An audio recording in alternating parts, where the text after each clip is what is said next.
Broadcasting from the crypt. Welcome to Velvet Bite Radio.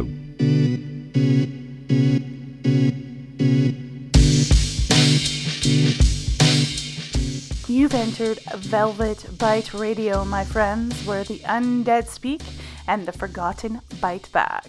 I'm your host, Melissa Dawn Harris, writer, researcher, and devoted wanderer through vampire folklore, history, and film.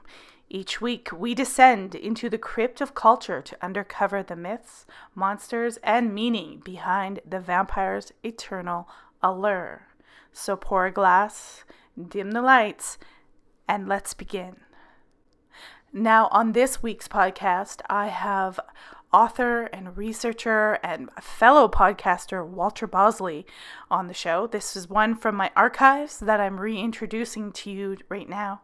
We get a little biblical and talk about fallen angels and blood drinkers right from the Book of Enoch. All right, so I think you're going to really enjoy this one. It was an interesting show for live stream, so fascinating stuff. Before we get into this show with Walter, please remember to follow me on social media, follow the podcast, rate this show 5 stars if you are listening on a podcast platform. You can simply go to all the links at melissadawnharris.com. You can find everything there. What we'll be doing is, of course, shorts and reels on platforms like TikTok, Instagram, and YouTube. And then, of course, if you're in for something deeper, you can follow this podcast on all the many podcast platforms like iTunes and Spotify. And it will also be available on Rumble and YouTube. All the links are down below. Now let's get in with that show with Walter Bosley. I'm going to be quiet and I'm going to bring Walter in because he's going to tell us all about it. Welcome to the show, Walter. Hey, Melissa, it's good to be here again. Yeah, it's great. You got the film noir feel going on. Yeah, I tried. New to color. I love it. It's great. This shirt, because as I was telling you earlier, we're having a little bit of a heat wave this weekend, an odd little weekend-only heat wave. Mm-hmm. And it's so hot, our air conditioning doesn't work. This shirt is one of my... I think it's an Under Armour or whatever. This was an issued shirt that I would wear under my bulletproof vest. You know, because it gets really hot. Oh. Yeah, and it's like the coolest shirt I have to wear in this heat because it's really lightweight. That's how hot it is here, and that's what it's like without the AC. So the reason I mention it is it's actually a blue color, but it looks almost like this shimmery black with this. It does. It does. For those who don't know who Walter is, what's your background and how did you get into your channel and talking about things like blood drinkers? Like, that's a little bit separated from your original career. Yes. Well, from the time I was a kid, my first favorite genre of film was horror. So I grew up on horror films and reading spooky novels and literature, and that kind of went parallel with interests in the paranormal and occultic type things. And it was those kind of things that my mentor who got me into my career and I first really, connected on. And he actually said, among a couple other things, he goes, if you want to learn more about that stuff, you ought to think about, going to work for Uncle Sam. And I said, really? And he said, yeah. And so that's how I ended up going 20 years in the U.S. national security community, between multiple agencies, including the military and the FBI and such, and when you add the last year and a half that I was under a federal contract as a background investigator for doing stuff for people that need security clearances, a full 20 years, I rounded that out. But I was always interested in this stuff. And I was always having strange, personal, weird experiences. So, when I finished that career, I had started a small press publishing company, primarily focused on adventure fiction, like pulp type stuff. Mm-hmm. And what happened was, along the way, I wrote my first nonfiction book, Latitude 33, about the weird arcane engineering of Disneyland. And oh boy, yes. That opened up the floodgates, and I started pulling threads, and that was followed by 3 books that really led to a path of Hecate, the goddess of the Triple Crossroad and the underworld. She stands at the gate of the underworld. When you die, some people, I guess, go see St. Peter, but everybody passes through Hecate's gate. And so, Right. these things always interested me. And hand in hand with that comes an interest in ancient history, right? Because when you study ancient history, that's where you really learn more about these things. And Right. And you learn more and realize that the official narrative isn't really everything. right, yeah, Isn't the truth. You also, exactly. okay, is it true that you're a Dark Shadows fan, speaking of Oh, blood big drinking time. vampires? Yeah, Yeah, I thought so. I loved Dark. I didn't know it until I was older because I was born in 77 and then yeah, we never had TV because we were ghetto poor when I was little. So when I saw it, I was like, oh wow, that's where the first sort of romantic vampire kind of guy exactly. came from. Barnabas predates them all. Barnabas predates, the any of the sympathetic vampires you can name, in stuff. And I was in that. I was very young, but I was one of the original, audience members for Dark Shadows. Our babysitters, my sisters and I, when we were little kids, our babysitters would watch it, right? And I remember I was 4 years old when I started watching Dark Shadows, and yeah, it used to spook the hell out of me, but I loved it. And Some of the narratives are really weird. I think I mhm. like the narrative where he first went back in time. Oh, that was That that was was the a best classic one. one. Generally, the best episodes tend to be the ones where we're introduced to Quentin and he goes back to the Yeah, yeah, yeah. 1890s. That was the Yeah. second time I think he went back in Yeah. time. But the first time and that second time, those classic episodes, he uses the I Ching to do time travel and it's Yeah, and there was some wonderful. funny things. Okay, I remember there was this scene where they come back and the lady's dead, but it's like this fake Halloween skeleton. And when I Mhm. first saw it, I started laughing so hard. I'm like, the actual ability for those actors to pretend that this was real is Yeah. phenomenal because I started laughing as soon as I saw that. I couldn't help it. Oh, I Yeah, think it Walter is. froze. There was some cheese.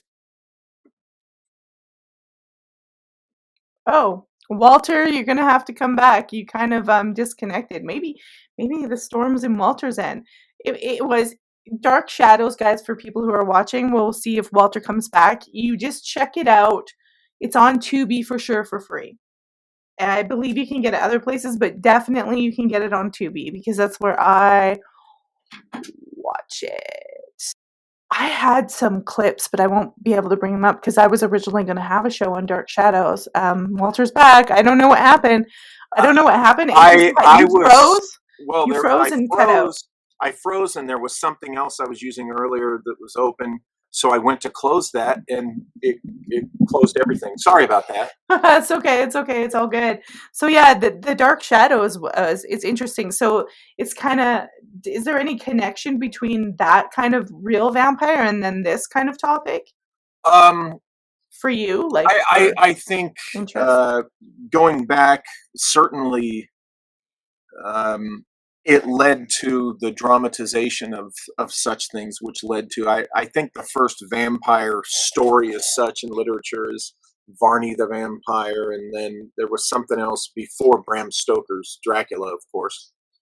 And but yeah, this is an idea that goes back to the Nephilim. You remember the Right? giants, um, the giants that roamed the earth, of course, mentioned in biblical times, and they started eating us. They would and they would drink our blood. It literally talks about them drinking our blood, and And you they also come from fallen angels well, or yeah, something? the story is in the Bible that that the fallen angels uh, bred with earth women, and they gave birth to the Nephilim, the giants, the men of renown is also how it was put, Mhm. and um, yeah, they had no boundaries, right? Nothing to check themselves, and they would do all manner of horrid things. And one of them was to eat us, to eat our flesh, and to drink our blood. But you also have the other traditions. In Hinduism, of course, you have Kali. Now, the shallow understanding of Kali, of course, is the horrific. We see the image of her with the teeth, the fangs, and She's like some kind of devouring goddess. yeah, exactly. And there have been Kali cults, probably most famously historically the Thuggees, and they would do human sacrifices to Kali. I just finished reading for the second time a wonderful novel by Dan Simmons titled "Song of Kali," in which a guy, this takes place in 1980 something, early 80s, and he and his wife, he's a literary expert, and he and his wife and their little infant child go to Calcutta because he's supposed to receive a manuscript from a poet who supposedly died years before but might still be alive. And it's a very moody type thing. It was Dan Simmons' first novel. And in that novel, it depicts a modern Kali cult that does horrific things and resurrects the dead. It's very much, and I'm sure Simmons was inspired by the story The Horror at Red Hook by H.P. Lovecraft. So if you're familiar with Lovecraft and you're familiar with the Red Hook story, you'll really like Song of Kali, because there's things clearly right out of that story. But blood drinking also is found in European lore. The little garden gnomes with the red pointy hats? Yeah, are they blood drinkers? Well, that's how the hats turn red. Those hats start out white. They store blood? They drink the menstrual blood of virgins out of those hats for the spiritual and arcane. Their hats are like tampons. Yeah. They start out white and they're turned red with blood. So next time you see the travel gnome on the TV commercial, or you're driving by someone's house and you see the little gnomes with the red cone hats, think about that. And what's his name? DeVere is his last name. I've never had a garden gnome in my garden, and now I know why. It was instinctual. Yeah, but this is written about. This goes back to the lore, and there's always what country is that from? The garden gnome? Is there a specific Eastern country it's from? Well, I don't know if it's Eastern European. Germany, I think. Okay. Scandinavia, those okay. up there, that part. But there's always been in magic, right? Magic with a K, Crowleyan type magic, ritual magic. There has been that element of the consuming of bodily fluids. In some cases, it's semen. In other cases, it's blood. Now, a lot of groups substitute. They'll use honey. I see Jerry Cthulhu's message in there that the Aztecs had a god that drank blood. Yeah, it's in all the blood drinking is in all sorts of traditions. But I once went to, when I was an agent. This had nothing to do with my work. This was Walter's own personal time. Special Agent Walter, Air Force officer at Wright-Patterson. I told you I had these curiosities well before I went to work for Uncle Sam. But while I was back there, I went to a ritual of a local OTO group just to observe. So I was one of about 5 or 6 observers watching this, and the guy with the helmet with the ram's horns and doing all of the stuff. And at one point in the evening, during the ritual, his wife is on the altar. She appeared to be high on something, very lasciviously dressed, just with a sheer thing, clearly nude underneath. And you walk up to her if you choose to participate in the communion of this, which Mr. Adventure, I did. God knows what it latched on to me to this day. But I go up there and I stand before the altar, the half-naked lady, and you say, some of you probably know, all that is within God is within me, that kind of thing. And then she feeds you this cookie with honey on it. I hope to gosh it was honey. And, you do that, and it's like, oh, okay. So it was and then afterwards, everybody drinks coffee, eats, cinnamon rolls, and talks and hangs out. And it was interesting, but That's bizarre. yeah. So who knows what was in Well, that? look, look, I have Aleister Crowley's diaries from when he lived in America, and if it was in really Aleister Crowley, it would have been crazy. It would have been Oh like yeah, it mescaline, would have been the other shit, thing. whatever, like it would have been nuts. They were all like totally high on cocaine and mescaline and heroin or whatever. It is crazy. I got it for research, having guests on an older podcast, and I was looking through it, and just as it goes on, the entries get weirder, and you could tell they're using more and more drugs. Yeah. You can totally tell. It's weird. So blood, that's really interesting that they're doing those kind of rituals. But in the Book of Enoch, it's the fallen angels and these giants. How do do you say something about the giants start eating humans? Oh yes, that's talked about not just in the Enoch, but in the Bible.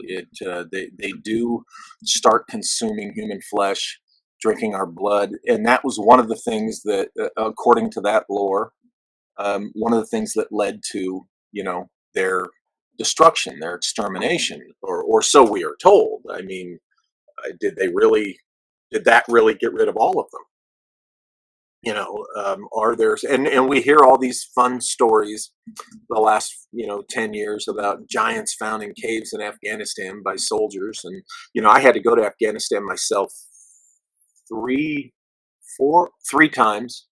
And I wished I'd have known more about these stories of giants then, because I was working with special forces units that were up in the hills and the mountains of the passes, and all around the Hindu Kush. Mm-hmm. I would have tagged along, or at least tried to get some information out of them on these giants. But we have the stories of vampires, right, through the Mm-hmm. ages, and even in our times, people claim that they encounter this, and then you have people that are again doing it for the ritualistic purposes. You have to wonder. There's been talk recently about the current living, people that are the offspring of the Nephilim DNA, right? Genetic offspring. People ask, well, are some of us, possessors of that DNA, or could this explain vampires?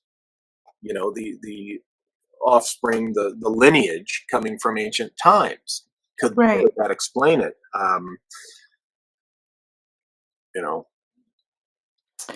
Yeah, it's interesting though, because we're having there's some interesting stuff in the chat about Catholicism and blood drinking and the symbolism of people having the wine and the bread. It's still there. It's supposed to be the blood of Christ, I'm assuming. I'm Anglican, but I've never gone to really church, so I don't know. Even Catholicism, my grandfather was a Catholic. I don't understand any of it. I get confused. Well, we have to remember, and so a lot of people are hypersensitive about the discussion, but remember, I forget. I wish I could remember. I need to write it down so that I have it at hand. But there was a pope. I think maybe 100 years ago or so, whatever, and this pope was quoted as saying, "It has served us well, this myth of Christ."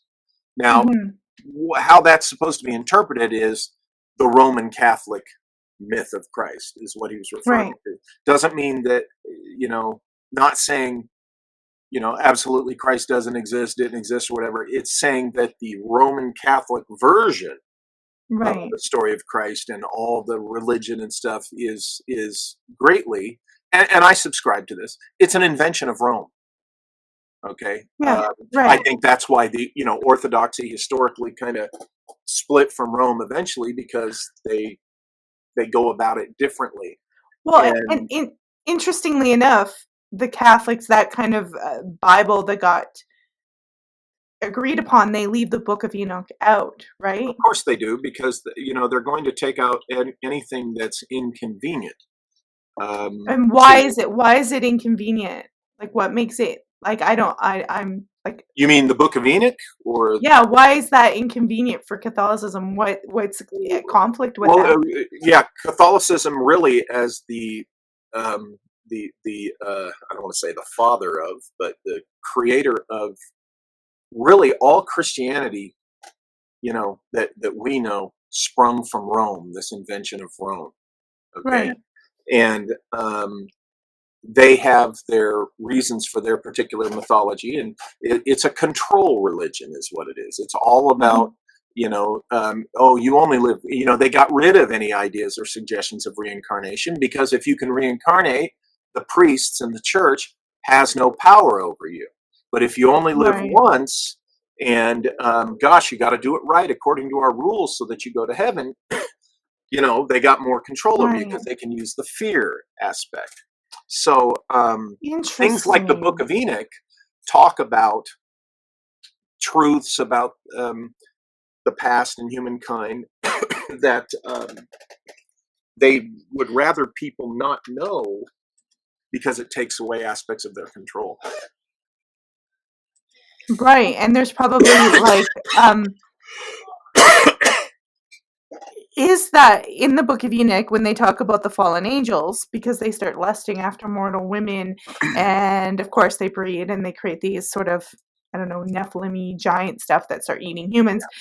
Was there an issue with that, or is there any kind of element like that in the sort of, like she said, like what was it, the stuff that was agreed about by the Council of Nicaea?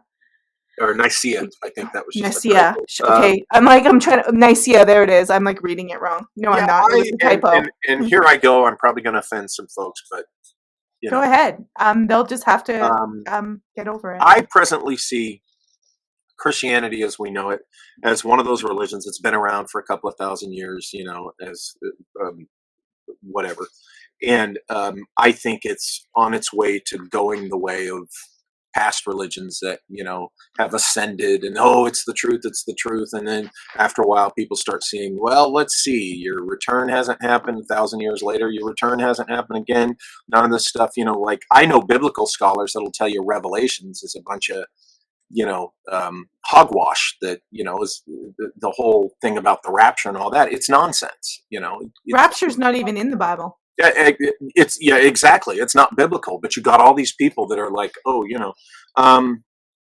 here's the thing with the fallen angels. Okay, when you really, really dig into the history and lore of these kinds of things, you have to ask yourself. And I froze up again. Can you hear me?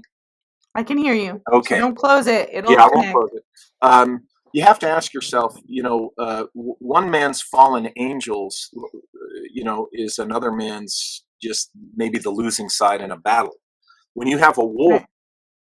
writes the history, right? And Right. so, what if there was some type of cosmic war? And there are other traditions that talk about that. And the so-called fallen angels are just the losing side.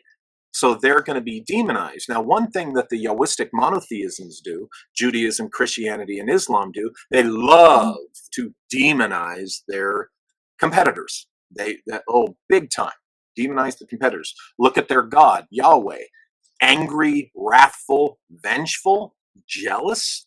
You got to constantly be kissing his ass to get the slightest blessing, and that's doesn't sound to me like an almighty God. Certainly not an almighty loving God. It sounds like a narcissist psychopath. Who gets And upset about everything. yeah, and these three religions, they just love that guy as their God. And yet Christ himself even tells the priests of Yahweh, you are the son of your father, a liar, and a murderer, and a liar, and all that's the devil. And so me personally, I think Christ was talking about a different entity. So you have the fallen angels, of course. Oh, they're demons, they're bad. But when you look at the tradition of what they teach humanity, what's evil about teaching humanity agriculture? And one of the fallen angels taught agriculture. What's evil about, Really? yeah, what's evil about teaching them the basic foundations of civilization? Why wouldn't God want us to know that? Exactly. Now, another one, of course, they condemn is they also taught mankind warfare. Well, what if they taught mankind warfare to defend themselves against these invaders setting themselves up to be gods? Okay. Wait, okay, the invader setting do you mean like aliens?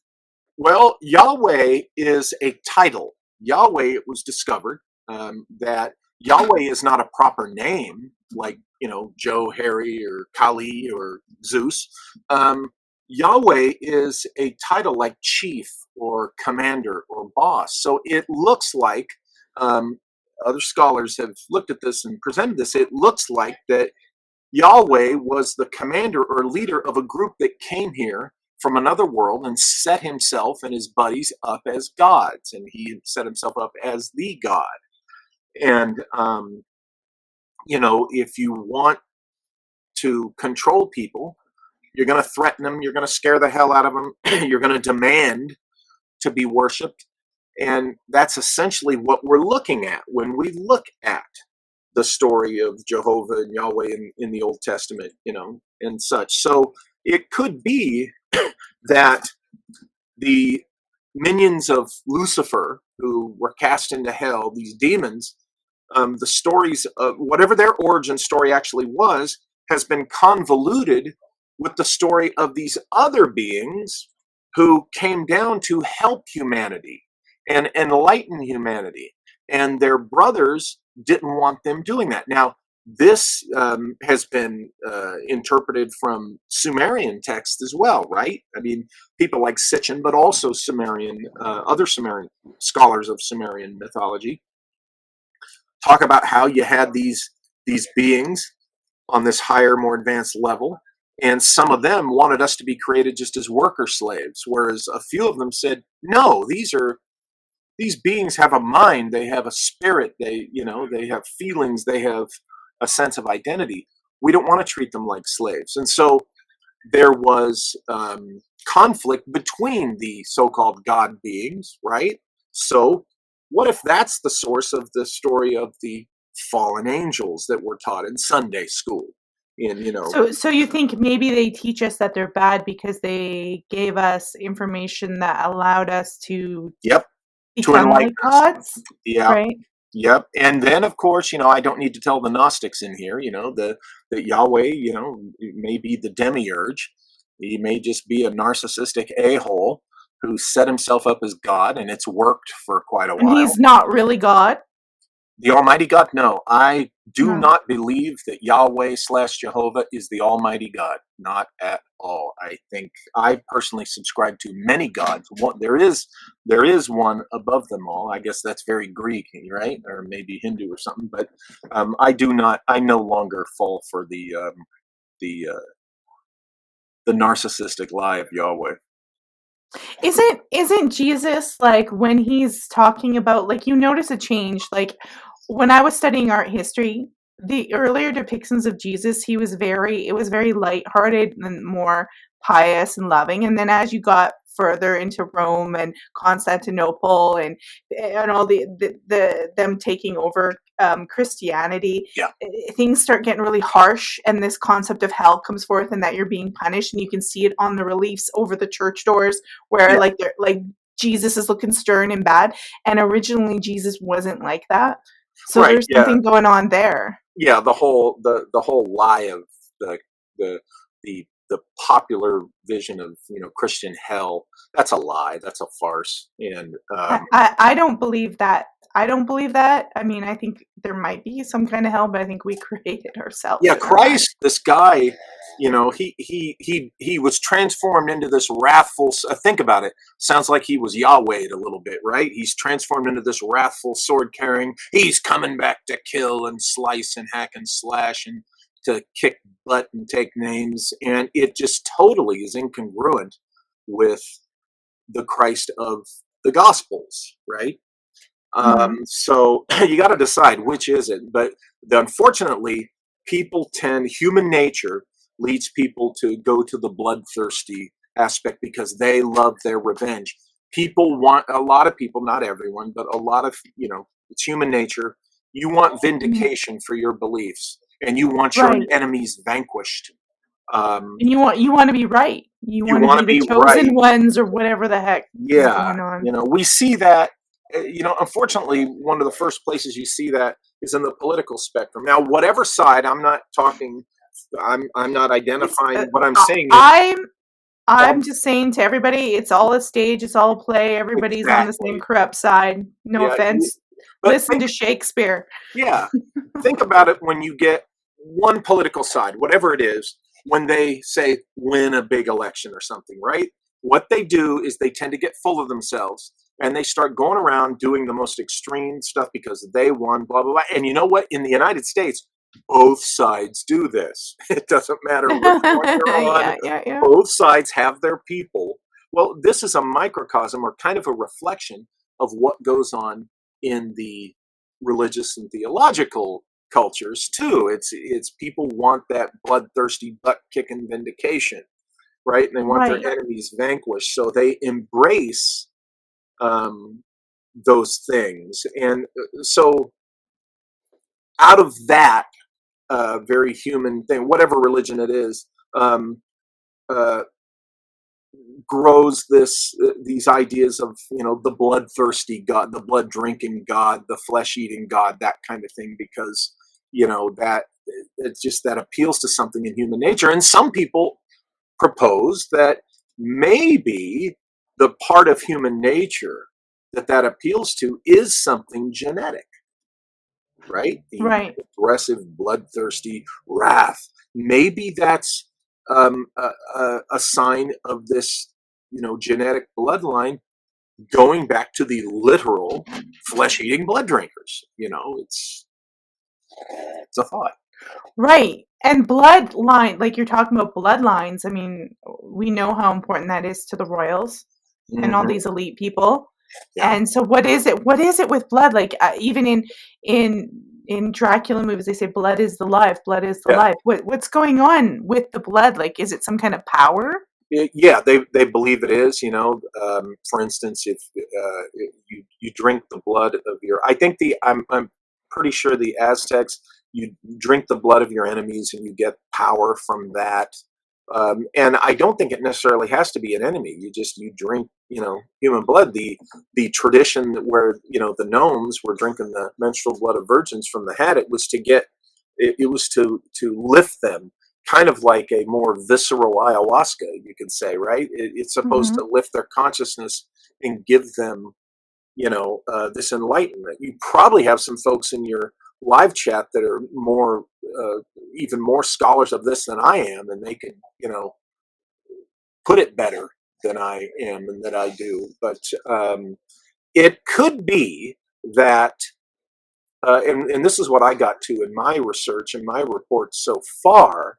What if it literally is, just a foodstuff, a nutrient for a race of beings that perhaps did come from another planet, and Right. they come here and blood is something that they need to consume. Maybe they're not, creepy vampire monsters like we put in our horror movies and such, Right. but they have to drink human Have blood. they have to have blood to stay on the planet or something or survive here? Yeah, they need it for maybe our sun depletes them in some way. And notice that the vampire story has Oh, them pale, they only go out at night. What if the sun depletes them and the iron in the blood or something in the blood, keeps them going? that's why they're doing all these chemtrails, bastards. Mhm. I'm kidding. Well, that could be. I mean, I mean, there's a lot of things. I mean, a lot of people think it's adrenochrome in the blood. The adrenochrome thing that's going on, that that's, I think that should be part of the overall discussion of all this, because you've got the thing about, like, when the Aztecs, the way they would do the violent sacrifices, it was what, to spike the emotions, and thus it spikes the blood with that special sauce, right? And there we go. And where did we learn this? Could this be one of the things we learned from the so-called fallen angels? Could it be that one of them taught some human beings blood drinking. Who knows? It's interesting. I have a comment from Incognito here. He says, "Why do you think Putin said the vampire ball is over? Does he I know don't they're know. all When like I heard crazy that, vampires? Did that he? That's right? Yeah. Did he mean literal? What did he mean? you know. Well, hey, it's pretty creepy because there's this. I'm not going to say I did a show on the KM Mafia and stuff. There's this creepy bloodline that's been infiltrating everywhere, and it seems to be these globalists who want to expand and suck up everything. And the whole pursuit of longevity, right? People who want to, what, from my perspective, I think it's interesting. People that want to physically live as long as they can. When I have embraced the idea. I believe that reincarnation is a real thing. So, when this body dies, you'll be reborn into the next one. So why do all these things to keep a body that is particularly aging and breaking down? You know, Maybe they don't believe it. Maybe they're trying to they control something. yeah, maybe they don't believe in reincarnation. Maybe they buy into the whole Sunday school. You only live once, and maybe they're afraid they're going to hell, right? Who knows? Yeah, well, there's a lot of theories about that they're actually just trying to trap people here because they don't want to. There's something about reincarnation. Some people say reincarnation's a trick too. Like you don't want to come back here. You don't want to come to Earth. You want to move on somewhere else. I don't know. I But well, I what I like about that is it's we don't know until we die, and that kind of. I do agree with someone in the live chat said that Putin was probably talking about the globalists and using vampires, symbolically, metaphorically, but yeah, the folks that want to live forever, whatever's motivating them in some cases to do horrific things must be a pretty intense belief that doing those things is going to make the difference. yeah, well, and you know what? And this idea, if you want to live forever, and that's totally tied to the vampire myth and blood drinking, right? If you want to live forever, it's that's all ego Yeah, talking. It's like that's your ego that's afraid of death. That's yeah. afraid of what's beyond there. And maybe it's because Or it ceases to be. I don't know. I think there you hit on it. One of the things ceasing to exist. I'm not afraid that I'm going to go to some hell. That's ridiculous. Um, I think the two things that no, I try not to let them keep me awake at night, but just to use that phrase, the two things that bother me about death, the only two things are I don't want to leave my loved ones needing or in the lurch. You know what I'm saying? Hmm. I don't want to leave them in a feel in a bad state or whatever. But also the idea of ceasing to exist. It's really weird. A lot of people say, "Well, you wouldn't know, so it doesn't make the difference." But when you're alive, and I think, "Ooh, oh, ceasing to exist." No, no, no, no, no. And maybe that's just the human drive to stay alive, right? Maybe that's just that Hmm. thing we have in us that is what keeps us, the fight or flight thing, right? Oh, stay alive, stay alive. Of course, you're going to stay alive. You're a living animal being. Well, when my grandmother passed away, that was the thing. Like it's like a 3 months. The first 3 months is really intense, and that's what the thing wasn't. What that was bothering me the most was like that she didn't exist anymore. I was like, where'd she go? She just doesn't exist. And yeah, it was a really weird thing. Like she always was there, and then suddenly, poof, she just doesn't Gone, exist. And that right? was a hard thing for my mind to wrap my head around. Like she Yeah. doesn't exist anymore. This is so weird. This is a I weird concept. I think that there are things that we're not going to be given the easy answer. There are things that um, we have to come to on our own, and the things that make us cross our own Rubicon. Okay. Hmm. And when you reach that, I reached that about 15 years ago with an experience I had. And that was the first point in my life where I realized, you know what? It doesn't matter who does or does not believe me in the things I've experienced or the things that I think. It doesn't matter if I convince anyone else. I'm convinced. And Right. so these are the kinds of things. What happens to us after death, I think, is in that realm. And I think that's by design. Think about that. That works whether you're a traditional, religious person, like a Christian or whatever you Catholic are. or Yeah. right. Or if you're someone who's, like a Hindu, or who just you believe in reincarnation, because I personally think that this life is meant to, we're here to hone and improve and test our character. Yes, I do think that it matters how we behave here. If you're going to be a narcissist asshole, you're not behaving very well, okay? And you should suffer for that. You absolutely should be punished and So suffer for that. we Uh, have an interesting question from Renee, Mrs. John aside. She says, "What are your beliefs of energy vampires?" So we're not talking about like actual blood. We're talking about energy. Is that different? Is that a thing? I think it's there's a spectrum on that, and on the extreme end of the spectrum, I think it's a literal science fiction-y paranormal kind of thing where there are beings, be it human beings or humanoid type being, whatever, that can literally suck the life force out of you.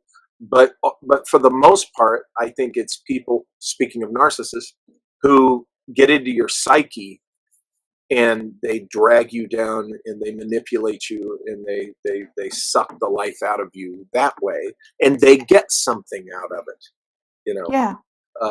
It amazes me how narcissism is a serious, real thing that we can identify, and yet you're kind of forbidden to bring it up in a court of law. That's Yeah, kind of no, weird to it me. doesn't. It doesn't. The courts don't understand personality disorders, and of course, they're real. They're in the DSMV. Yeah, They're there, but the court or doesn't recognize that they're actually being used as a manipulation tool as uh, well. or the You know. narcissist in the court system, of Hmm. course, want to protect themselves and their buddies that are also, this Psychopaths and way. But narcissists. when you're in Western civilization, and again, I'm not trying to harp on religion, but this is part of this conversation. And you're constantly told that this, if you're in one of the Yoistic monotheisms, you know, uh, Judaism, Christianity, or Islam, and you're taught that your God is this vengeful, wrathful, kiss his ass or you shall be crushed. Um, you know, this, I'd be scared to die. what's that? I'd be scared to die if that's what I thought. Yeah, but this affects how we develop our legal systems. This affects how we, this is Deliver reflected in our justice. society, right?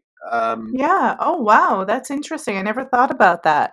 of course, look at societies that are warmongering. Now, yeah, I'm a military officer. I went and did my part in war zones and stuff like that. I am willing to go and make war on an enemy if I really believe you know that it's the right thing to do. But I'm appalled at the idea of serving a military industrial complex empire. You know, and Yeah. so while sometimes making war is a necessary thing, okay, Yeah. um, to live for that is part of this wrathful, vengeful, bloodthirsty tradition. Yeah, and it's also they create the scenarios and the trauma in order to go to war. It's all fake scenarios. They create the terrorists, they create everything just so they can go to They can, war. yeah. So it's not war because someone's really invading you. They make sure that you know, they Well, make well. sure this happens. Here's what I learned. Terrorists are real, but not every terrorist threat that they spin us up about is real. See, um, and you could say that about a lot. There's a lot of bad things out there in the world. Thieves are real, but not everybody is a thief, right? But That's right. here's the thing: the controllers, they want to use the fear of these things to control you, right? So this is something that an energy vampire, so to speak, would do. They use fear. The energy vampire absolutely uses fear. So energy vampirism connects to blood vampirism in the whole adrenochrome thing, right? The whole Aztec sacrifice where you spike the fear and terror of the victim so that it affects the blood. Yeah. It's really really interesting. And I had a show where we talked about like that war creates like a psychic leash, like it creates an energy that they feed on, and it's hysterical. It's almost like a mass sacrifice of blood. Yeah. Yeah. And when you get into, think about it, when you get into that mode where it's the fight mode, that is a particular frame of mind. I was somebody one of many, many people, who carried a badge and a gun, right? And when you Mm-hmm. get a job like that, you have the authority to use lethal force. It's a very, very serious responsibility, and unfortunately, there are people in the job who mishandle it or abuse it. But when you get to that stage where your hand has to go to the gun, and you think you're being Mm-hmm. faced with something like that, that's a very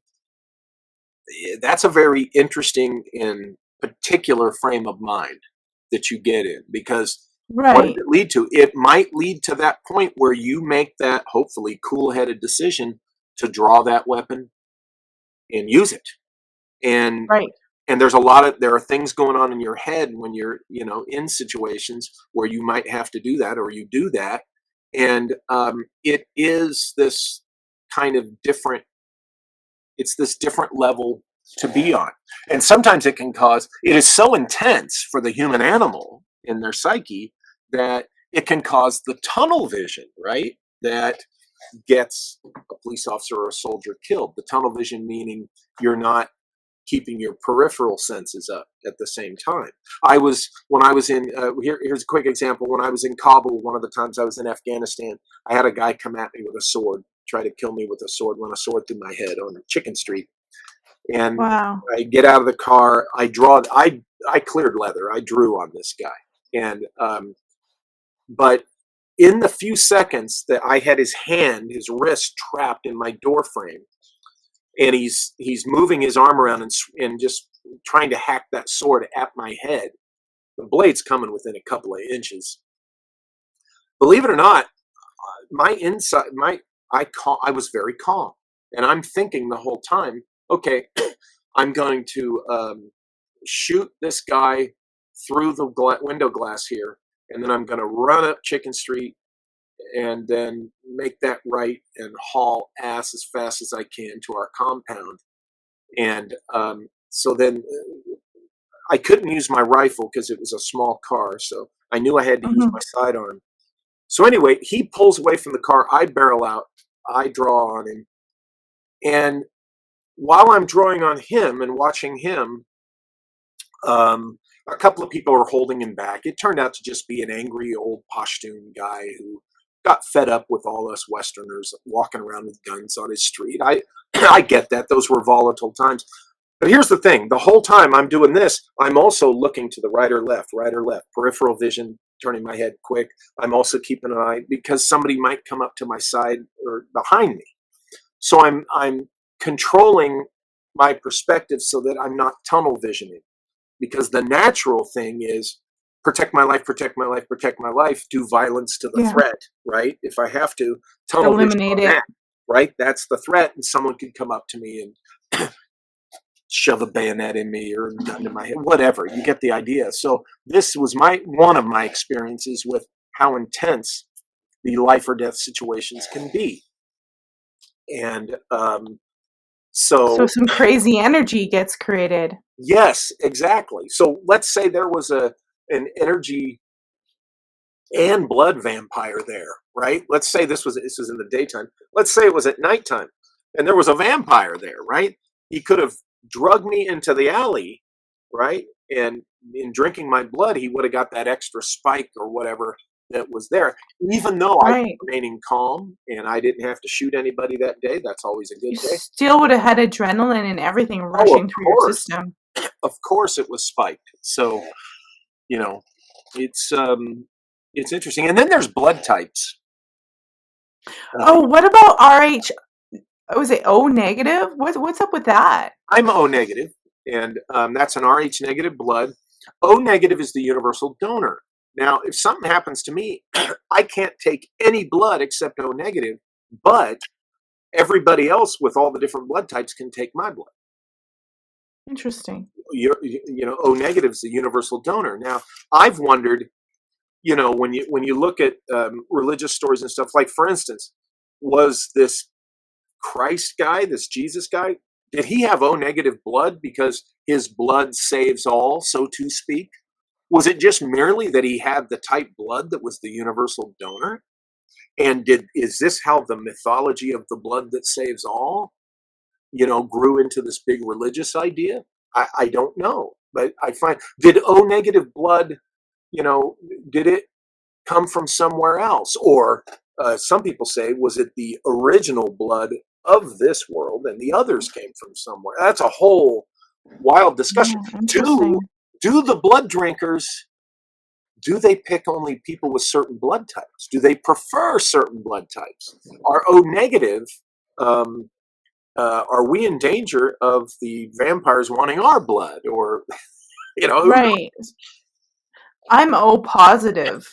I don't know what my son is. My ex-husband was O negative. My son, I don't actually know what he is. No, they never even tested or told me. Jared says, why is it that most concentration of Rh blood, negative blood types, are from the Basque region? Yeah, that's very interesting, and that speaks to, Jerry. That speaks to the O negative blood being going way back. Now, I have the Spanish Basque region genetics, you know, so I maybe that's where my O negative comes from. But yeah, that's because the Basques, you know, some scholars think that they were remnants of whatever this Atlantean empire was. Okay, whatever this lost civilization was that explains Atlantis, or the myth of Atlantis grew from. There's reason to think that maybe the Basques are one of the surviving subcultures or frontier or colonists, not in the bad way. I don't mean the evil colonists. But you know, that there's an interesting angle on the whole blood thing. But I wonder what type of bloodline, like, there's got to be all blood. Like, I can't imagine, because I know, like, in the elites, we're talking about bloodlines in the elites, they tend to interbreed, and a lot of people say, oh, Diana was a commoner, and Kate Middleton's a commoner, and I went and looked at that up, and they actually, I don't know what kind of commoner you think they are, but they go up to royal bloodlines. Yes, they do. Both of them do. They wouldn't have been approved. I mean, isn't that part of the problem with Meghan Markle, is that she's not? So, you know, now you know, you get into the whole thing about the royal bloodlines. Is it Edward?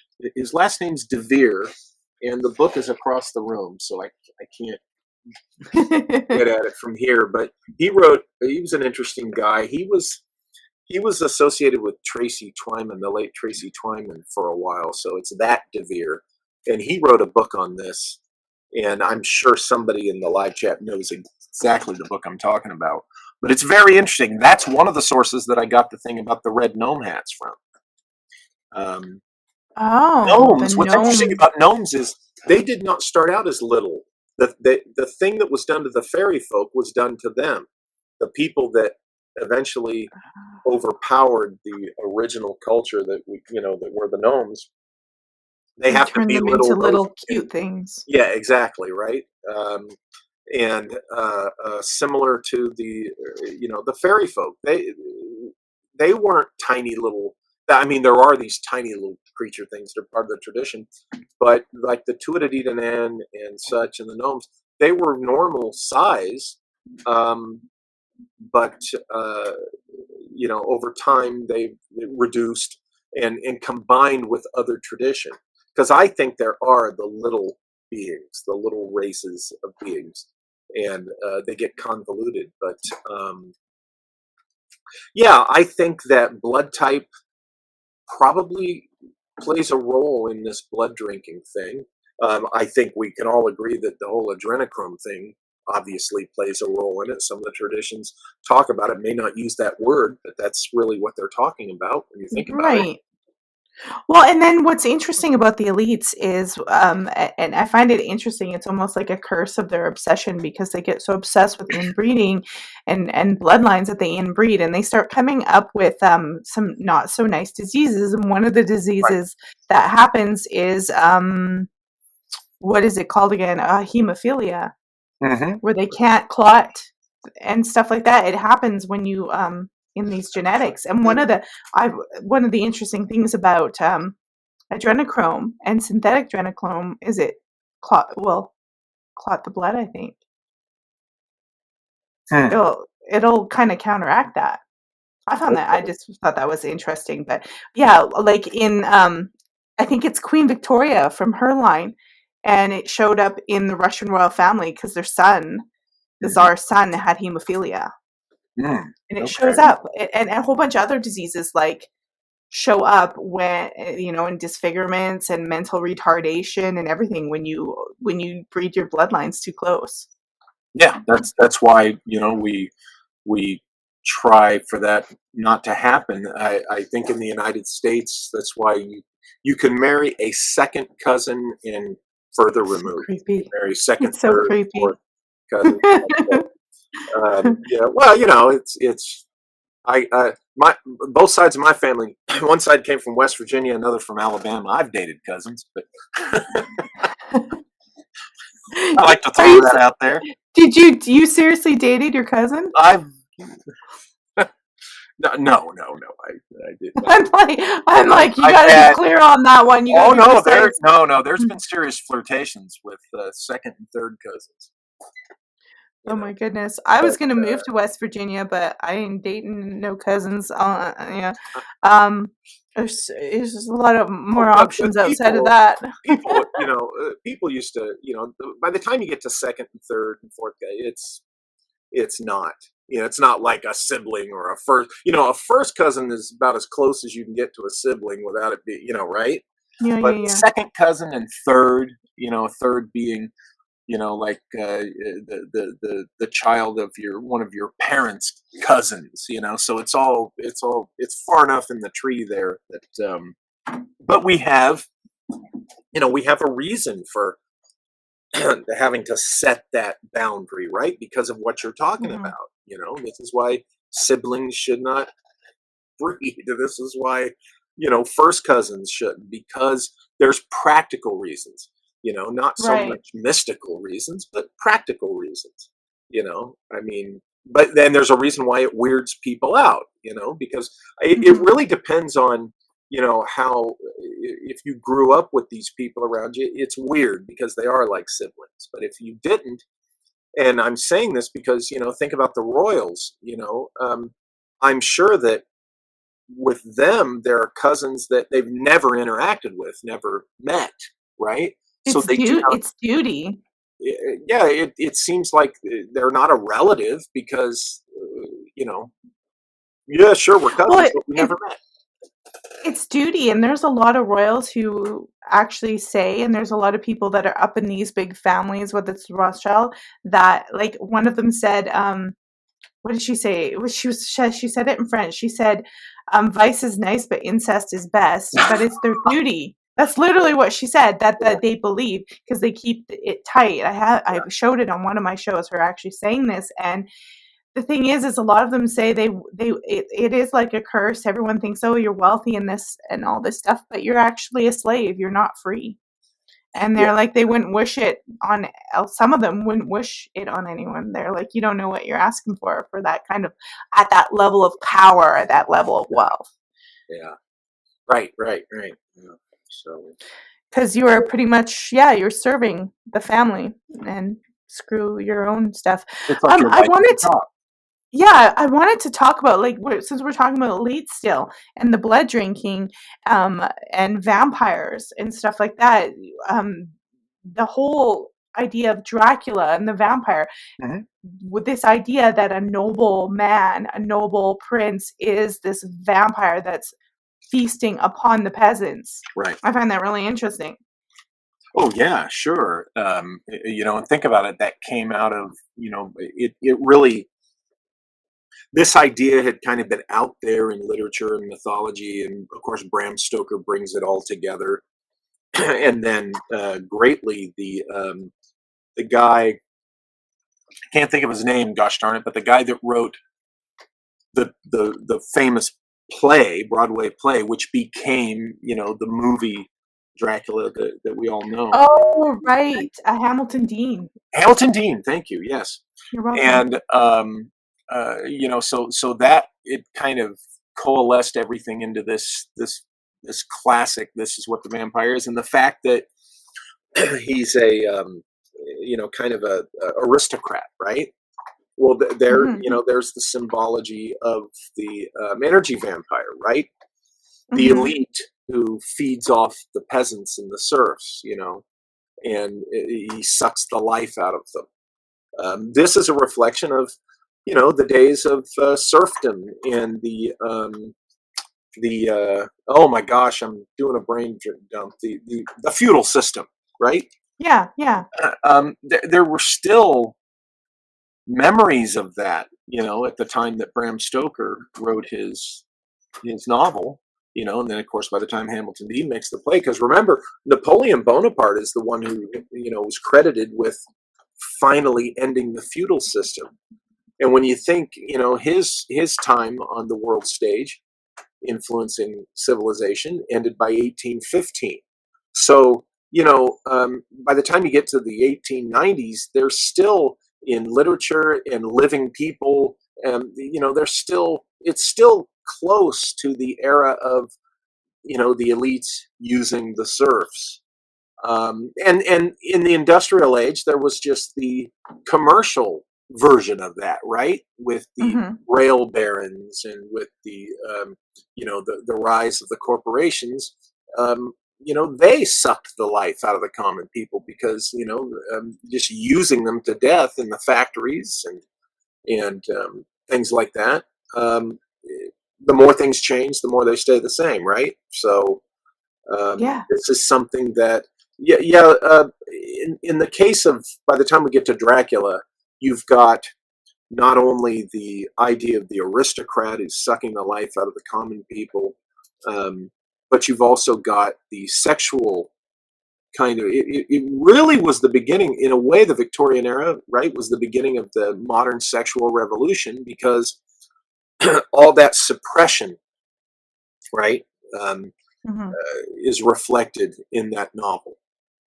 Stephen King, in Dance Macabre, which is one of his best books, and what it is a nonfiction book-length series of essays on the horror genre in literature, film, and TV and such. And he does some great analysis of Bram Stoker's Dracula, and he says that it's about it's about sexuality. It's also about the forbidden sexuality.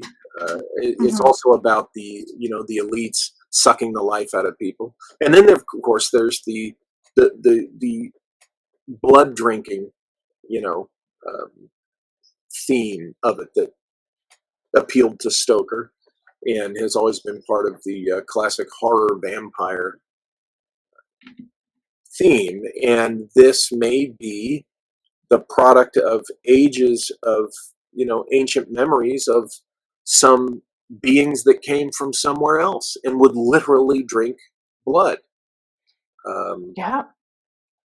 Well, and the figure that Dracula is based off of, loosely, Vlad the Impaler, ironically, as has been mentioned in our chat, Yep. is related to the current King Charles III and that royal family. They're Yeah. all tied. Isn't So that I'm not trying to say that King Charles III is going to go around impaling people. Maybe that's why he's trying to be so nice to Muslims in his country and let them invade their whole entire culture. I don't know. But it's interesting that there is this link there, and that I'll just say this: I'd never trust a royal or anyone with power. Oh, hey, My blood. I was pretty much raised this way, and I think by my very nature, I'm very much, I like to say that's one of the multiple ways I'm American. The way I look at it is I have no use for any monarchy or the idea of royals. I think it's an arrogant human institution, and but then again, both sides of my family were here during the revolution Mm-hmm. and participated in that. So, Mm-hmm. the way I look at it is, I remember in what year was it, 80 or 81, when Charles and Diana got married, and the royal wedding preempted TV for the whole friggin' day. And I remember that. I mean, I was only like, what, 17 or 18 then, just right out of high school. And that kind of pissed me off that there were so many Americans fascinated with a royal wedding and that it had to suck up the better part of a whole day on our TV. I'm like, what Americans should even care about this? But yet, oh my gosh, they did. So that's where I come from on that. Yeah, and like people are saying, is there any evidence that Tepes was a blood drinker? And Oh I'm saying no. there's not. There's a lot of propaganda and Yeah. woodcut propaganda out there, but he was definitely violent, and he learned that from the Turks. Yeah, I think Stoker just used him as as a source for the aristocratic line for his Yeah. character. Now there is a guy who I should have his name right over here. I wrote about him in my book about Sir Richard Francis Burton's Guy de Rye. Guy de Rye, who might have been an ancestor of Burton or his wife. Guy de Rye was a man who was a knight, and he was put on trial he was accused of the torture and murder and worse things of several young boys. And I think there was the accusation of cannibalism or blood drinking in that. Interesting character. And he could have been even more so, or just as much, a source for Stoker's Dracula as Vlad Tepes. So if you look at And his, what was it? Stoker's was the manager for Henry Irving, the actor, who was a total narcissist. So he's kind of mixing him with a whole bunch of other figures and characters. So Dracula is like this figure, but I just find it interesting that the elite sort of aristocrats in there, and today we talk about all these elites who are doing these rituals and child trafficking and adrenochrome and all this stuff. I'm like, human trafficking is probably bigger than it's ever been. It's like huge business. Sure. Yeah. Yep. Incognito says, "Don't tell me you're impaling thousands of people. I'm not sampling in those days." Maybe he did a little bit. You never know. But there is an aristocrat who was doing some crazy crap with blood, and that's Elizabeth Bathory. Yes, she was. She would bathe in the blood of young women, right? To keep her. She believed it kept her youthful. There's been, a couple of cool movies made from that story over the years. One was a Hammer horror film. That was a good movie. Yeah, it's a fun one, and there's been some more recently. But so this stuff with blood, it's a real thing, and people are. You go through history and you find these examples of this, and you wonder, where are they learning this? Did Elizabeth Bathory get this idea independently, or did a mother or an aunt or some other ancestor, do the same thing, and we just heard about Elizabeth? Well, and what's funny with their obsession with blood, we can kind of poo-poo it, but there is like modern science and medicine are starting to find out things about blood and placenta and all this different stuff. You see blood facials, people poking the skin and letting it bleed and heal and revitalize. Like there is something there. Sure, it makes sense, but I think what it is it depends upon your use of it. Some Mhm. practices are by their very nature more gruesome, than others. Blood transfusion, when you think about that if it was presented a different way, that could be kind of creepy, right? You know, pumping your blood or one person's blood into it. I mean, Yeah. what could that do to their genetic line? What are the studies on that? Has anybody? I'm just wondering this now. I never thought about this, but I'd like to know if there's been interesting reports of an increase in somebody's perhaps paranormal experiences following a transfusion, a serious transfusion. That would be Well, an interesting hey, study. people have near death experiences and come back and have all sorts of psychic weird experiences. So Mhm. why not a blood transfusion, right? Yeah. So you have to wonder. If there's things happening like that we're not hearing about. I heard years ago when I had a part-time job in a hospital, I heard that that was the first time I heard the stories that surgeons and people that work in operating rooms have reported seeing some pretty bizarre things, but it's in that category you don't talk about it Right. because you're focusing on doing your job. But things like seeing the soul image of the person slide out from their feet, they're on the table and just kind of hovering there during the surgery. And that, the story I heard was, a nurse kind of looked over and said, "Doctor, do you see that?" And he says, "Get your eyes back on your job," you know. And then later he said, "Yes, I saw it. I've seen that more than once." But these, of course, Yeah. are tales that you hear, and It's somewhere they're not allowed to go because it's out of the scope of their understanding and education, yeah, exactly. right? And they're supposed to be keeping their mind on the surgery, right? So, Mhm. Well, and what's really weird, as they're saying that Bathory might have been some smear campaign, and I don't doubt that there was a lot of smear campaigns. But then I say, okay, so anyone who can come up with the drink and blood smear campaign, people who smear campaign, a lot of times it's projection. So I'm like, if someone came up with that stuff and was smear campaigning certain royals, I gotta wonder what they were up to because a lot of sure. times smear campaigns are projections. Yeah, sometimes, yeah, that's true. But then other times it's you just want to think of something vile to The accuse, worst something you'd horrible never do. Christian thing, right? Yeah, or So, whatever. I know, like, I wanna go way back actually to just tie this show up because you were talking about Egypt and stuff, like, way before Christianity, that blood drinking, does it feature in there where they talk about, beings or creatures that drink your blood that are like the Nephilim or that are like these giants or like vampires? I Egyptian stuff. Yeah. Do they have any kind of figures? Like, because I know a lot of stuff that we have, we think, "Oh, we're Christians and whatever," but we're actually absorbing like, there's still paganism in Christianity. Oh, So of I'm course. wondering if there's, like, these figures even far back into Egypt, even farther that have inspired even the Book of Enoch or Well, I, whatever. I think that's what I'm saying. Every culture has their version, of the blood drinking entity I'm being or such. Uh, I'm present. I don't recall the Egyptian one though.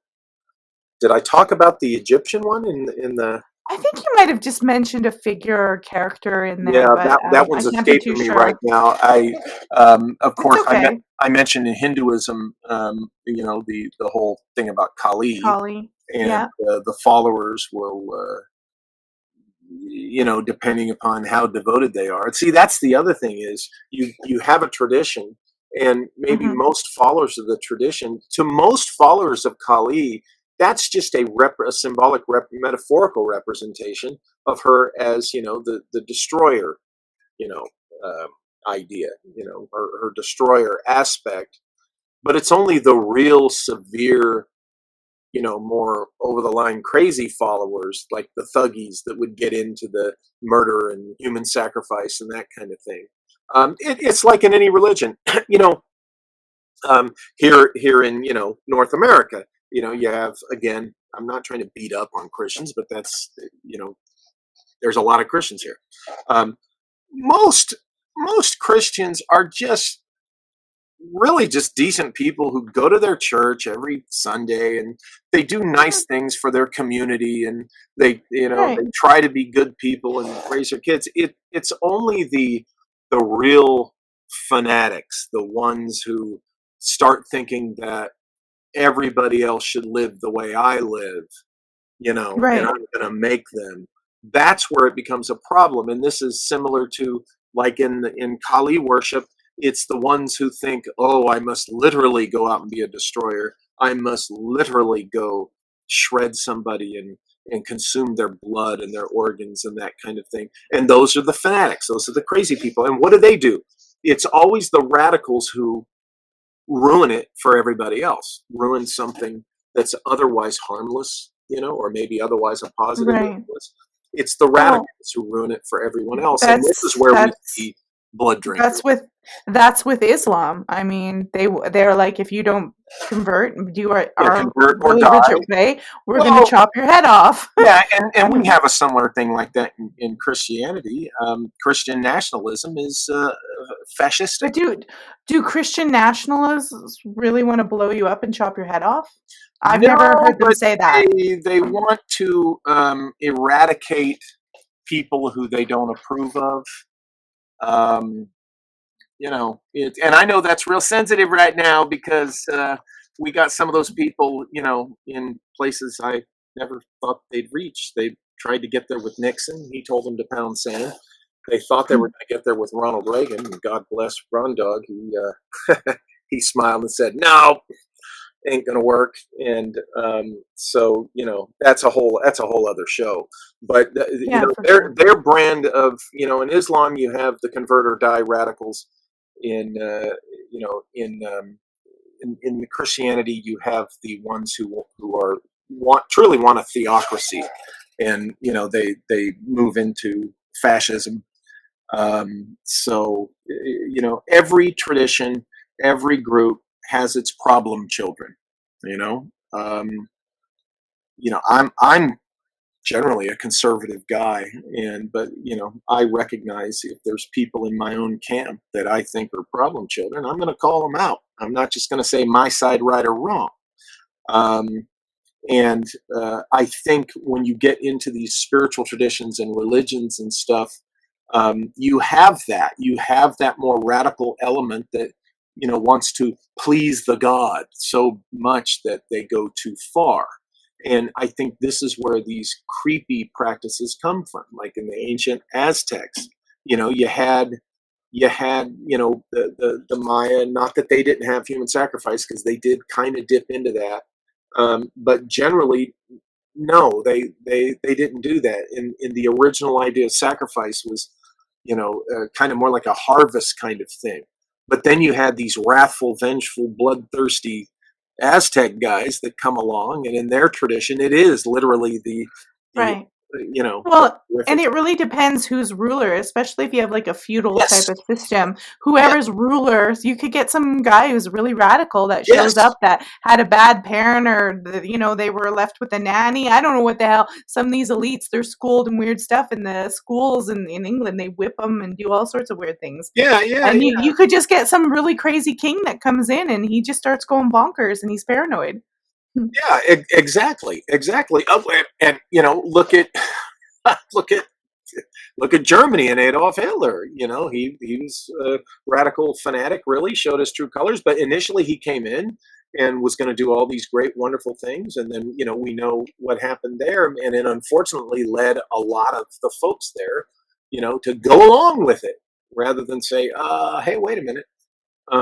I look at, I don't know why, for some reason, I just thought of the movie Star Trek V, Final Frontier. And that wonderful scene, which a lot of people can take a lesson from, when they supposedly encounter God, right? And Kirk is the only one who says, "Excuse me, wait a minute." Even Spock is wondering, is this God? Bones, he's all into it. And they're all in awe. But Kirk is the only one that says, what does God need a starship for? And he gets smited, right? For dare asking. And he goes, "Why are you angry? You're God." And God says, "Who are you?" And he goes, "Wait, don't you know? Aren't you God?"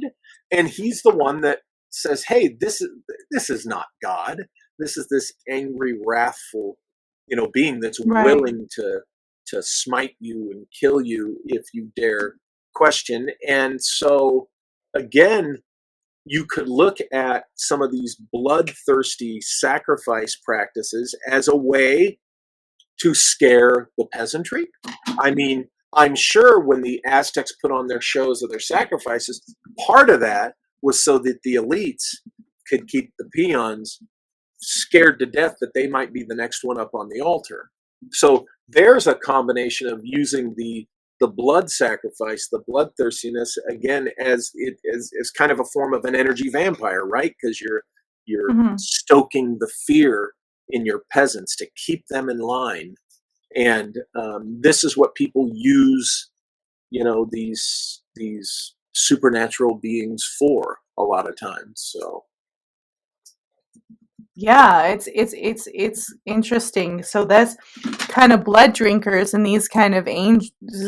There's this kind of link there to the false god. That's a good yeah, and when you have something horrific, and so in the days of the frontier, the pioneers, right?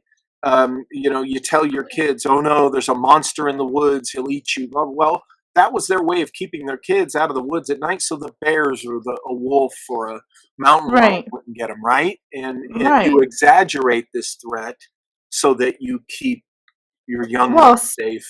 Also, so the young children actually understand it. Yes, yeah, the danger, so that they'll context, right? So, well, it's really interesting. I personally believe, like, all these really radical figures, even Hitler, I believe that the system creates them. Sure. Like, our whole sister creates them. Like Hitler wouldn't have risen if they didn't have a World War I that decimated Germany and the Kaiser got off and took off. Right. And then, like, all these things are connected, and we create these radicals, and then we adore them, and they come in, and of course they're the radicals, so it goes crazy, and then we're like, oh shit. Well, the radicals take advantage of a circumstance and a situation. Think about all the millions of people who had to endure and were affected by, say, World War I, but only a few took advantage of that the way Hitler and them did. So they're really, it's still, even though events, society, or whatever might have created the atmosphere for this to emerge, it's still the individuals, the perpetrators of this, are still accountable, because there's millions of other people who didn't go that severe. There's millions of other people that didn't go that radical or kept themselves in check. So, it comes back to individual accountability. Yeah, maybe. I still think that it's all connected, because he can't be a radical, he can't have power without the people engaging with him. And then, of course, there's always propaganda, right? Yeah. There's this weird play that there's this area, weird play, and there's a whole bunch of things going on in Germany that was really crazy at the time that made it the prime situation for that to happen. I see that in certain other places, like even my country where I came from. I think there's weird stuff at play there that makes it good for a nation to be taken over by weird radical people who are pretending to be liberal. And it can happen here too. And and it's why it doesn't matter who's in, whether it's a conservative or a liberal. You always have to hold them to the fire and question all of their moves, remain vigilant.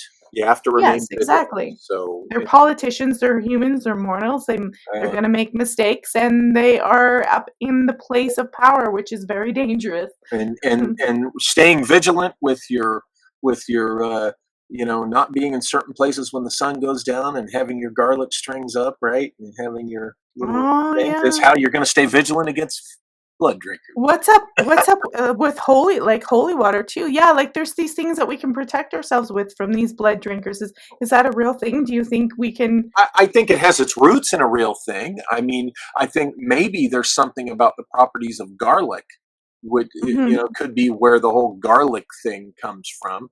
I think the religious symbolism thing is a little bit silly. And in the movie The Mummy from 1998 or 9, you remember that one scene where the mummy's coming at the nerdy little guy, and he's got the necklace, and he's got a He's cross, holding up he's every got a Star symbol. of David. Yeah, he's got all of them, thinking one of these will work.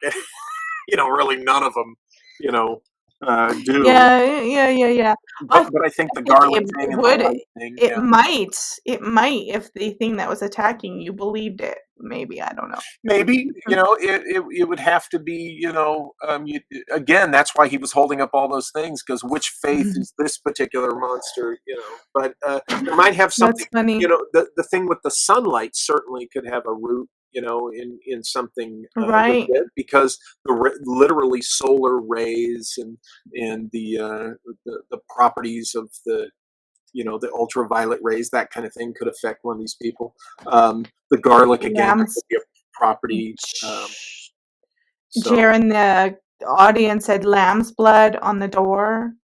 I think is that like a Jewish tradition yeah, to well, keep the door yeah, with lamb's blood? it was they would put it I think they would put it on the door of where there was the firstborn son or something, and the hand of death would either, I can't remember if it protected them from the hand of death or if it drew the hand of death, the blood over the door frame. Somebody would have to, I think it was protective, if I'm not mistaken. I'm not sure.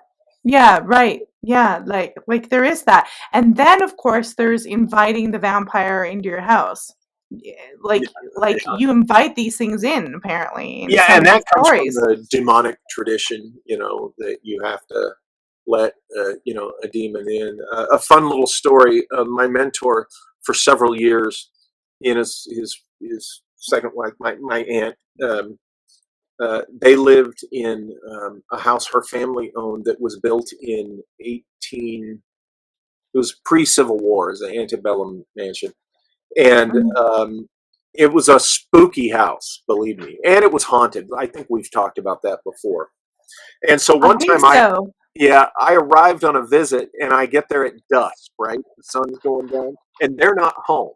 So I'm by myself there outside waiting for them to get home. Now, the door's unlocked, and I could go inside, but I'm waiting outside because that house was spooky. Here I am, 6 foot, 30 something years old, a big bad federal agent. I ain't going in that house alone. But I'm sitting there, and I get up. There's rocking chairs, talk about classic. And I'm standing at the top of the steps, and I'm waiting for them to get back, and the sun's just peeking over the horizon. And I happen to look, and hanging on the pillars where the porch steps come up are Mhm. strings of dried garlic. And I'm like, what? And I look around, and there's other strings of garlic hanging outside. And I'm like, oh, you got to be kidding. And of Wow. course, my uncle laughed at me. He goes, that's where we dry our garlic. Oh, you're thinking vampire, and they're like, Yeah, no, well, think we're about it. This literally, this is spooky practical. house, the sun's going down. I don't want to go in because there's ghosts in there, but outside the sun's coming down, and here's garlic hanging. Anyway, So, it just goes to show you the power of superstition. And like right, I said, and myth. here I am in my 30s. I'm a 200 pound, 6'1" man with a gun. And still in my head is all that stuff that I've been taught all my life, Vampire lore. stories. And you wonder, you're like, well, could it be true in that moment? It very well could be, but I think a lot of those people are, I don't know, there's practicality when you have to live out there. Yeah. yeah, so you say that your family comes from West Virginia. Good state to live in. I know Yeah, it's half cheap of to them live West in. Virginia, the other half Alabama and Savannah, Georgia, and all that.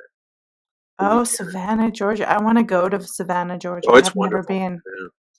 Oh, nice. So yeah, I was like, I was like, we should just sell our house and outright buy a house in West Virginia and live in the mountains and retire and hide from everybody. There you go. That's funny. Yeah, that's interesting. I'm gonna tie this up. We've been an hour and a half. You're still Wow. kind of you're frozen here. Yeah, I know. We That's can weird. I still don't hear know you. what's I going don't know on. what's happening. But before we sign out, is there any other important element about these blood drinkers that I've missed that to drive across about the legend of them, the Book of Enoch, fallen angels? I'm not sure if I've missed anything. No, I think we pretty much covered the basics. As I continue in this research, I'll have more, Hmm. to say about it, and it is something that I find interesting. So for now, yeah, I think we All right. I think we got a good start So, with that. and then to end it up, who is your favorite character in Dark Shadows and why? Oh, that's kind of I'm it's two of them to me, Barnabas and Quentin. You can't beat Hmm. those episodes where Barnabas and Quentin were when he finally convinced when Barnabas finally convinced Quentin that he was a friend. They Right. just They have such a love. dynamic. I feel honestly, I feel like they lost an opportunity. They should have done a Dark Shadows movie that took place in the 1890s, where Barnabas and Quentin Mm. are the main characters. And I believe this so much that I've actually started writing a. Admittedly, I guess you'd qualify it as fan fiction because I can't sell it, can't make any money. But I've started writing my own Dark Shadows novel a couple of years ago, and when I'm done with it, I'm going to put it out there for people to read for free. But it's Quentin and Barnabas on some mystical arcane adventure in the 1890s. That sounds really cool. At first I didn't like this actress. She kind of annoyed me at first, but then she grew on me, and then she had so many other characters and all the I know alternates. who you're But talking I about. always loved Grayson Hall. Oh, of I course, always Grayson loved Hall. Yeah, I I always thought loved you were. Grayson Hall as Julia. Yeah, she was wonderful, absolutely. And really, to me, the team was Barnabas, Quentin, Julia, and Dr. Stokes. That would have made one heck of a movie. Oh But yeah, what was Angelique, that actor's name? Angelique Angelique was great. bothered the hell out of me initially, but then she grew on me. Yeah. As they developed her character. I I liked Evan Handley, the alchemist. Yeah. I think the reason that the Julia character bothered me is she was always trying to interfere in Barnabas and Right. Well, she was Victoria in love Winters, with and I was like, "Fuck off, bitch." him. And then Yeah. I was like, "No, she's a really good actress. She does some really good roles. She's Oh really yeah. good." And then Yeah. I liked her. So, yeah, that's great. Well, now I'm gonna go watch Dark Shadows. Um, oh, my other favorite, I love those shows from the 70s though, late 60s and 70s, Yeah. all the Yeah. creepy shows. I love them. My other favorite is Night Gallery. Oh, of course. And to me, the best episode of Night Gallery was the doll, the one that's the Algernon Blackwood story. But it's people get it mixed up with the Twilight Zone stuff. This is the one that Hmm. it's in the Victorian era, and Oh the yeah. colonel comes home from India, and somebody has given his granddaughter this creepy doll, and it's based on an Algernon Blackwood story, and that to me was my favorite. Night Gallery Hmm. episode. I like the first one with Roddy McDowell in the graveyard and the Uh-huh. painting, and I Yep. also like the one where he is this Nazi who's escaped to Argentina. Uh-huh. Yep. It's a good one. I I remember won't that. tell people what happens, but he keeps going to this gallery to see this lovely painting because he wants to escape from everything, and it's not quite the ending that he would like. Yep. Yep. True. So interesting. All right, Walter. Well, I really do appreciate you coming on, and hopefully you'll come back. And Sure. I'm sure you have lots of other stuff. I mean, you've got a book out about your second book about the esoteric Napoleon. Napoleon, and so we'll have you back on again. Just so people know, where can they find you and buy your books? Because they should buy the Napoleon stuff for sure. Oh, absolutely. And now those are at walterbosley.com. That's the place All right. to get them. WalterBosley.com. It's right there on his name, guys. All right, I'm going to pop you out, Walter, and tie up the show. You don't have to hang around, but thank you so much for coming on. Thank you for having me on, Melissa.